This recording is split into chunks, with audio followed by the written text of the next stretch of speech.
जय भारत, वंदे मातरम। यह संसार एक अनुपम मनोहारिक वाटिका है और इसमें द्वंद्व जाल फैला हुआ है। इसमें परिवर्तन है और परिवर्तन कितना विस्तृत है। राग विराग, त्याग अनुराग, घृणा और प्रेम की खारी इसमें भरी हुई है। इसलिए मानव इसमें अकुलाता है, मदमाता है और इसके रस को ऋषि मुनि भी नहीं समझ पाए। इसलिए मानव के मन में वैराग की भावना जगती है, कभी राग की भावना जगती है, कभी त्याग की भावना जगती है, कभी वह कर्म योगी बनता है। अब कर्म का बंधन मानव के सम्मुख कैसा बनता है? जीव कर्म करना नहीं चाहता, जीव चाहता है आनंद भोगना, वो मोक्ष की ओर जाना चाहता है। परंतु परमात्मा मोह ममता के बंधन में उसमें कर्म की एक प्रेरणा भरता है और उसी प्रेरणा से ये सृष्टि चलती है।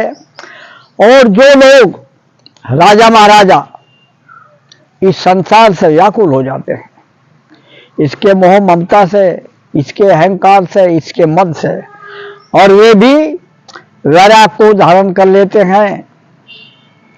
इतना गहरा ये संसार है और इसमें क्या है?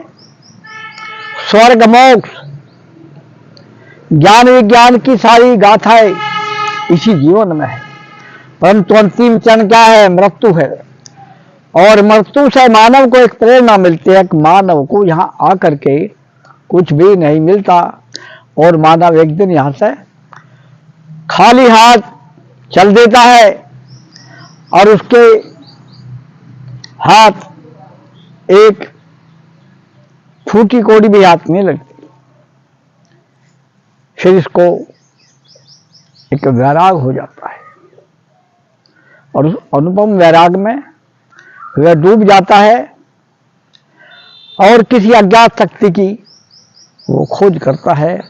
और वह अज्ञात शक्ति कितनी महान है, जो मन और बुद्धि से परे है। प्राण, वाणी, ये कितने महान है।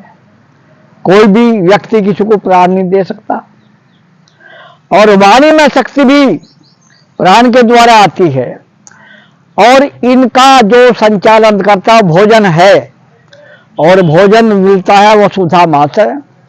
इसलिए हमें प्रकृति की गोद में रह करके जगदम्बे माँ पंचभौतिक तत्वों का विश्लेषण करना चाहिए, उनका सम्मान करना चाहिए।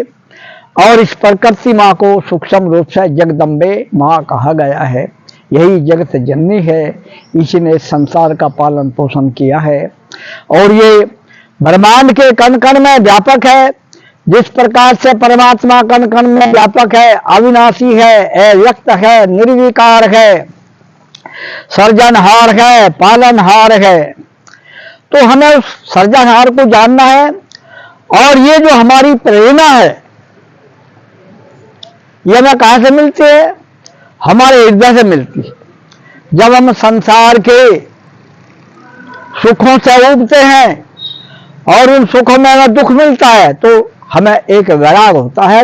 फिर हम क्या करते हैं? वैराग के बाद हमें भक्ति की भावना जागरूक होती है और इसके बाद हमें ज्ञान मिलता है। यह ज्ञान हमारे हृदय रूपी कमल में सन्निहित है और उस हृदय रूपी कमल में ही प्रकाश है उस परमात्मा का, दिव्य ज्योति का, ये वेदों का, उपनिषदों का सार है। तो मानव को इस संसार का अध्ययन करना चाहिए। ये संसार किसकी अनुपम रचना है।